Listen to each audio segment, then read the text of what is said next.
Picture the most ambitious person you know, the one who said yes to everything. Now, picture their Tuesday evening. Not their LinkedIn Tuesday, their actual Tuesday. It is 7:45 p.m., and they are eating, standing over the sink, because sitting down feels like too much. Then they lie awake doing math, not work math, the quiet, private 3 a.m. math nobody at the office knows they are doing. Is this the life I actually wanted? That person is Marcus, and until recently, that person was almost me too. Marcus is 38 years old, director title, $145,000 salary. He said yes to every single promotion ever placed in front of him, not out of greed, not out of ego, but because he genuinely believed saying yes to more was the same as building more. It is not the same thing.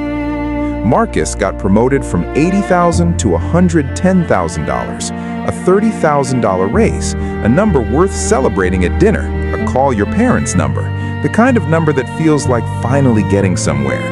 And then the real world showed up uninvited.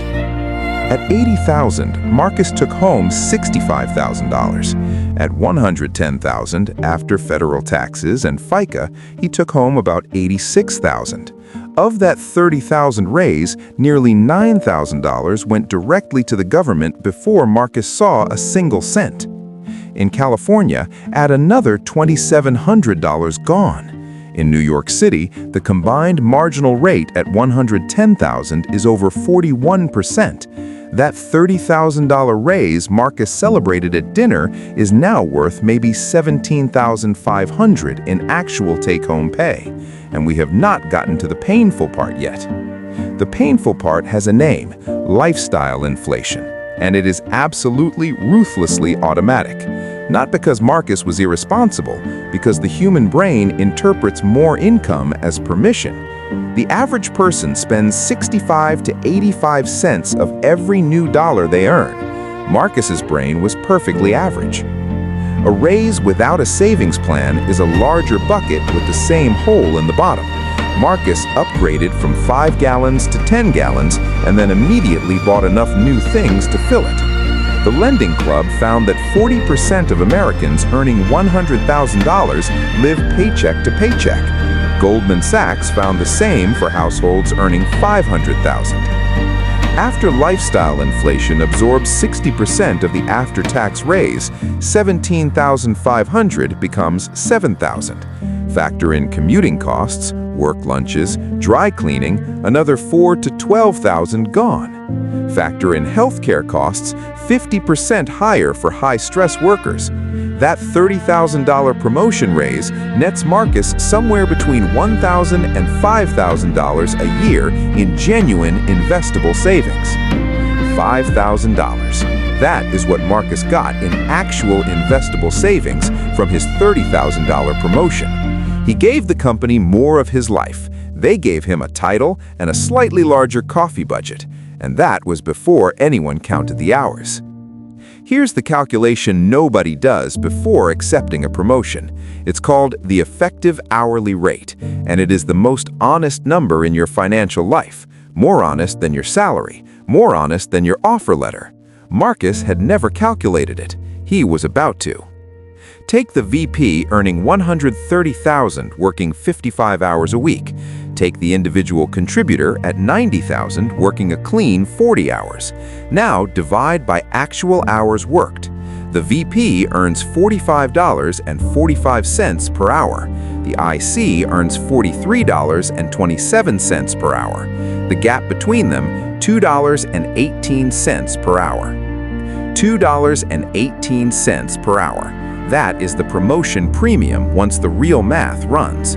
That is what Marcus is earning above the person who said no for every extra hour of his one and only life, $2.18. Under the Fair Labor Standards Act, once you become a salaried exempt employee, you are no longer entitled to overtime pay. Zero. Marcus, working 55 hours a week, is putting in 780 hours of unpaid labor every single year, 19 and a half full work weeks given back to the company for free.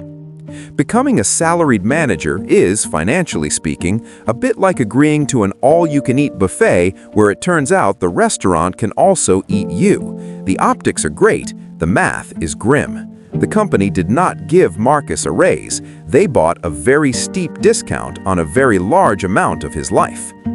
It's 6:52 p.m. on a Tuesday, and Marcus is still at the office. Reorg happening. Skip Level wants a slide deck for Thursday, one-on-one with a struggling direct report, 47 unread Slack messages from today alone. He'll be home by 8:30. His kids will be asleep.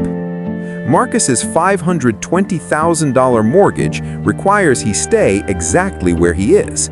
His 2 car payments, $1,600 a month combined, require he stay exactly where he is. The private school tuition requires he stay exactly where he is.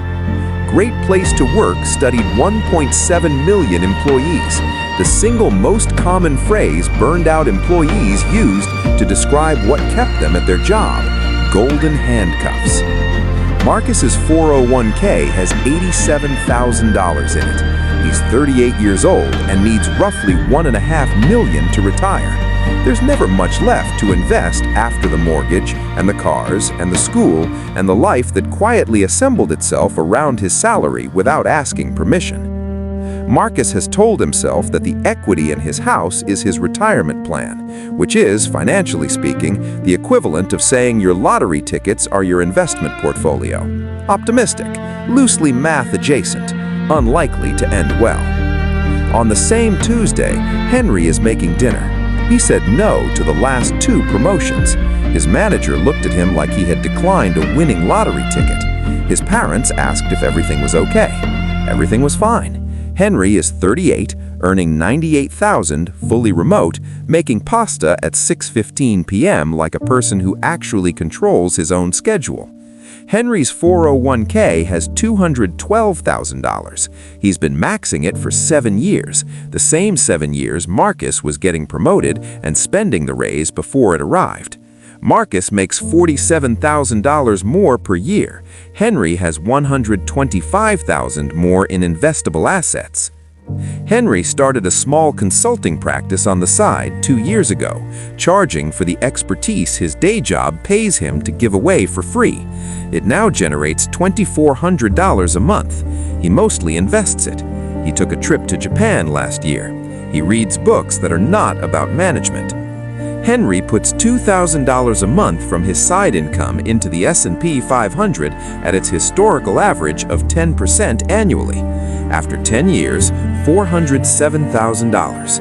After 20 years, $1,375,000. That is the opportunity cost of the 20 weekly hours Marcus signed over to shareholders. Henry isn't earning less than Marcus. She's building more. She just can't see it on a business card.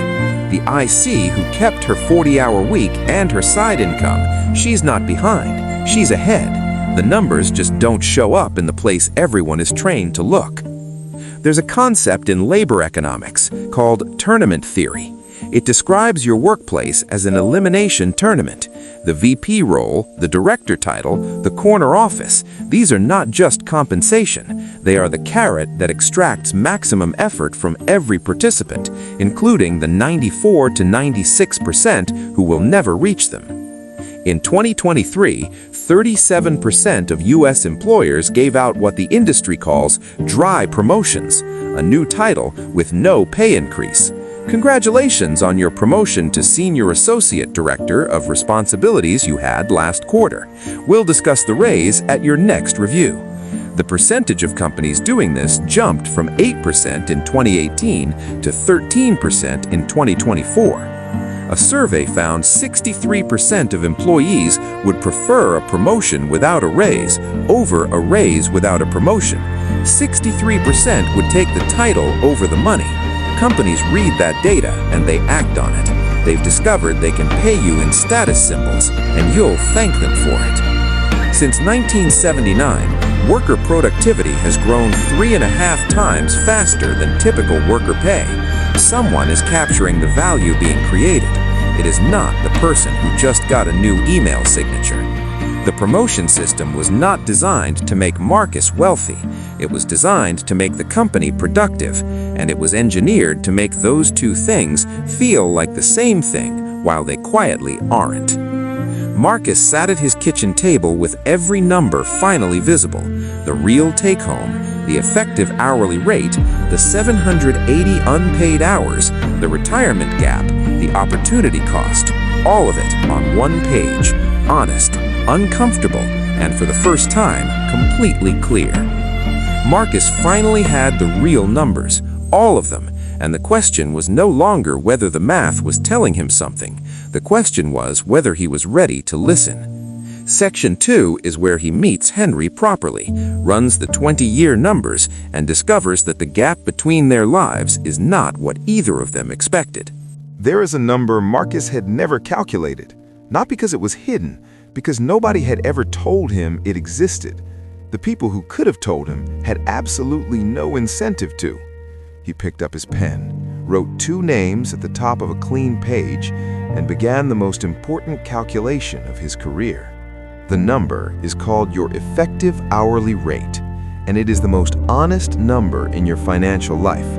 More honest than your salary, more honest than your title, more honest than any figure on any offer letter any company has ever slid across a table with a handshake and a congratulations. Marcus had never calculated it. He was about to. The VP earns $130,000. Sounds exceptional. The individual contributor who said no to that same role earns $90,000. Sounds like less. Now divide both by actual hours worked, because this is where it gets deeply uncomfortable. Research from NFI shows 58% of senior managers work 51 or more hours per week.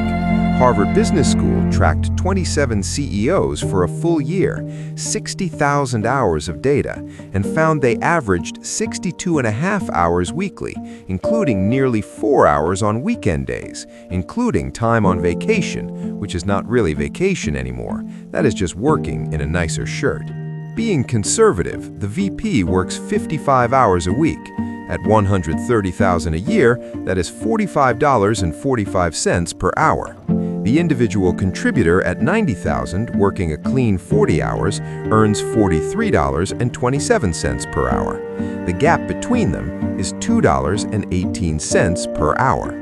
$2.18 per hour. That is the promotion premium once the real math runs. That is what Marcus earned above the person who said no for every extra hour of his one and only life spent in that office. $2.18. Under the Fair Labor Standards Act, once you become a salaried exempt employee, you are no longer entitled to overtime pay. Zero. Not reduced. Zero. Every manager and executive earning above $43,888 works every hour beyond 40 for free. Marcus was working 55 hours a week.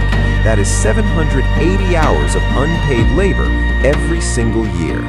780 hours is 19.5 full work weeks given back to the company every year for free. The company did not give Marcus a raise. They bought a very steep discount on a very large amount of his life, and Marcus had been thanking them for the opportunity.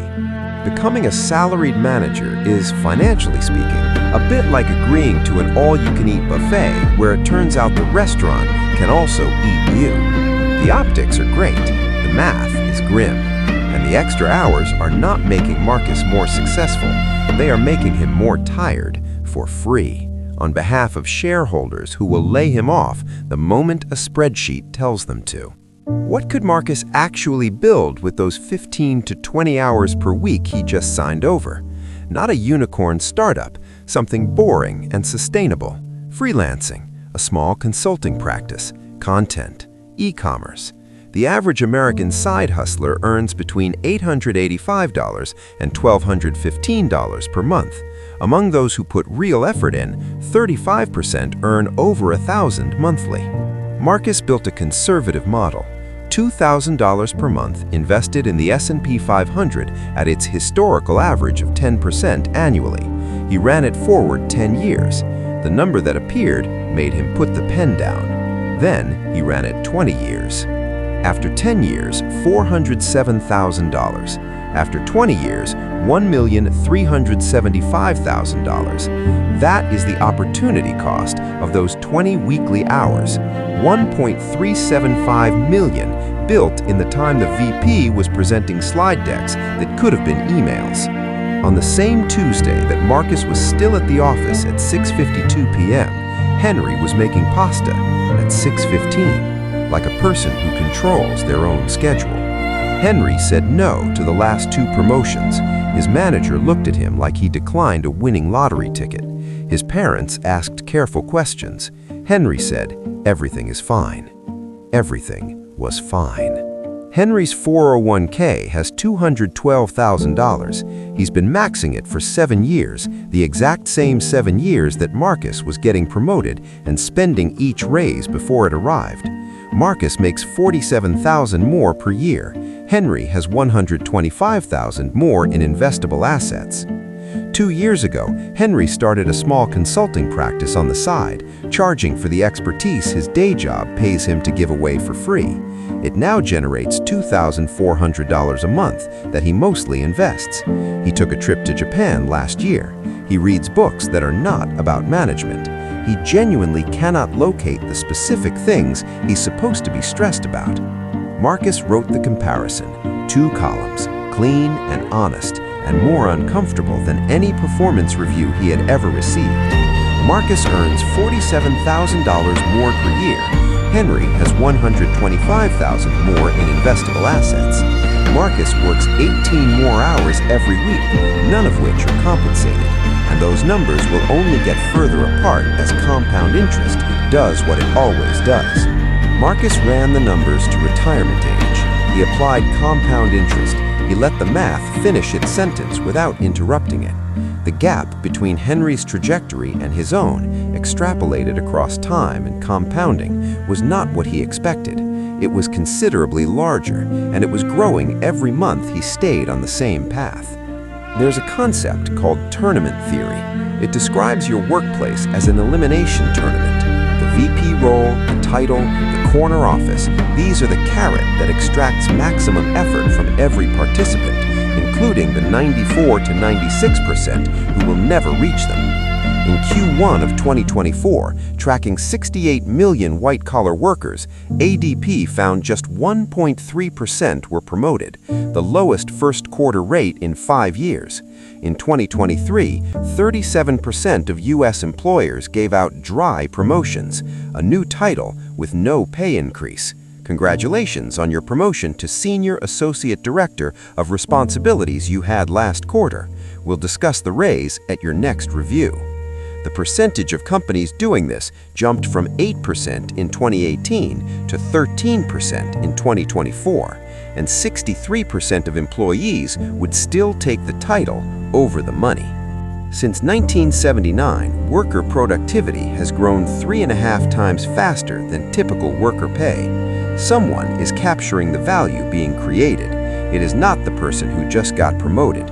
The promotion system was designed to make the company productive, and it was engineered to make those 2 things feel like the same thing, while they quietly are not. Marcus stood at the fork. Left path, keep saying yes, keep climbing, keep donating the hours, keep watching the gap grow. Right path, what Henry chose. The same city, the same industry, the same starting point, a completely different destination. The choice was the clearest thing Marcus had seen in 7 years. The badge was real. The title was real. 7 years of genuine effort had produced something genuine. But Henry's plant, small, unimpressive, growing in the hours Marcus had been donating, was producing something the badge never could. Something that belonged entirely to the person who grew it. Marcus sat at his kitchen table until 1 a.m. with every honest number finally visible on paper. The effective hourly rate, the 780 hours of unpaid labor, the $1.375 million opportunity cost, the comparison with Henry, all of it written down, uncomfortable, honest, and for the first time in 7 years, pointing somewhere new. Marcus stood at the same window. The same city moved below in its ordinary, indifferent way, but he was not the same person who had pressed his forehead against that glass, running the math that never resolved. He had run the real math now, all of it, and the real math was pointing somewhere specific, somewhere he hadn't looked before because nobody had shown him where to look. Marcus folded the paper, both sides visible. Math that broke the old story on one side, the beginning of the new one on the other. He thought about Henry making pasta at 6:15. He thought about $1.375 million built in donated hours. He thought about what his life would look like in 5 years if one thing changed. Not the title, not the salary, just what he chose to build with the hours that were still his to choose. Section 3 is where he finds out. The first time Marcus said no to a promotion, his manager called it a missed opportunity. His skip level asked whether something was going on at home. His colleagues looked at him sideways, and Marcus stood in that corridor with the clearest eyes he had used for anything in 7 years and held the line. For 6 weeks, Marcus felt it, the low-grade panic of someone whose identity just lost its anchor. His brain had been trained since childhood to read title as success and success as worth. He had just declined the next title, and his nervous system had not read the piece of paper. For 6 weeks, Marcus watched colleagues accept the promotions he declined. His brain sent low-grade panic signals, the ones trained since childhood to read someone else climbing as evidence you are falling behind. He felt every signal. He did not act on a single one, because the math does not change based on how the panic feels. 6 weeks. That is how long the low-grade panic lasted. Not forever, not the rest of his career. 6 weeks, and then something shifted. Not with drama, not with music, just a Tuesday at 5 p.m. where Marcus picked up his bag and walked out of the office because his hours were done. And what came next belonged to him. At 5 p.m., Marcus picked up his bag and left. Not because the work was done, it never is, but because 5 o'clock was when his hours ended, and his hours, the ones the company had not bought, the ones still entirely his, began. He drove home. He was there by 5:45. His children were awake. He sat at the dinner table, both children awake. No phone in his hand, no emails composing themselves in the back of his mind, no standing over the sink because sitting down felt like too much. He was present, genuinely, completely present at his own dinner table on a Tuesday evening. It was the simplest thing in the world. It had cost him 7 years to find his way back to it. In the hours that were now his, Marcus started building. Not quickly, not with the explosive growth that startup mythology promises. Slowly, sustainably. He started with what he already knew, the expertise 7 years of directing had produced, and began charging for it separately from the job that had been getting it for free. First client, a referral from a former colleague. 12 hours of work. He charged $1,800. Not because $1,800 was life-changing money, but because $1,800 for 12 hours of his own expertise, delivered on his own terms, belonging entirely to him, felt categorically different from $145,000 divided across 2,800 hours given to a company every year. By month 4, Marcus was generating $1,200 a month from his consulting practice. Month 8, $2,100. Month 14, $2,800. Consistent, growing. Invested almost entirely on an automated schedule that required no willpower and no monthly decision, because the bad weeks at the office had become more manageable. Not because the office changed, because Marcus had changed his relationship to it. Marcus still performed his job with genuine skill and appropriate effort, but without the desperate attachment that had been costing him 780 unpaid hours every year. The job was now a component of his life, not the definition of it. He did 40 hours, he went home. He built the other thing, and the other thing was compounding. A landmark Nobel Prize-winning study found that happiness rises with income, but with serious diminishing returns past $100,000. Meanwhile, Americans believe they need $284,000 per year to be happy. Millennials estimated $525,000. The research says the real number is between $100,000 and $200,000 for most people. We are overestimating by a factor of 2 to 5 and destroying our weekends chasing the difference. Vanguard studied 12,443 investors and found that having just $2,000 in emergency savings improved financial well-being by 21%. Having $500,000 in income improved it only 12%. The single strongest predictor of feeling financially okay was not your salary, it was a $2,000 emergency fund. Security beats income every single time. Marcus had been chasing the ceiling, the salary, the title, the next rung. Henry had been building the floor, the emergency fund, the investments, the side income that belonged to no company. The floor turned out to be worth considerably more because the floor stays solid regardless of what happens above it. 5 years later, same city, different scoreboard. Marcus's consulting practice generates $4,200 a month. His investment account sits at $186,000 and climbing. His 401k, maxed every year for 5 years, has grown to $198,000. His emergency fund holds 4 months of expenses. He built the floor. 18 months ago, Marcus's company announced a restructuring, the kind that would have previously meant a mortgage screaming at him and car payments demanding he accept whatever terms were offered because there was no floor beneath him. Marcus listened to the announcement, nodded, and felt nothing. Not indifference, freedom. The decision the company made had no power over the story Marcus was building. Marcus had built his way out of the golden handcuffs. Not by earning more, not by waiting for the company to treat him differently, by building a floor so solid that the handcuffs stopped working. The key was made of hours he stopped donating and started investing in something that belonged entirely to him. Standing on the other side of 5 years, Marcus could see the whole journey clearly.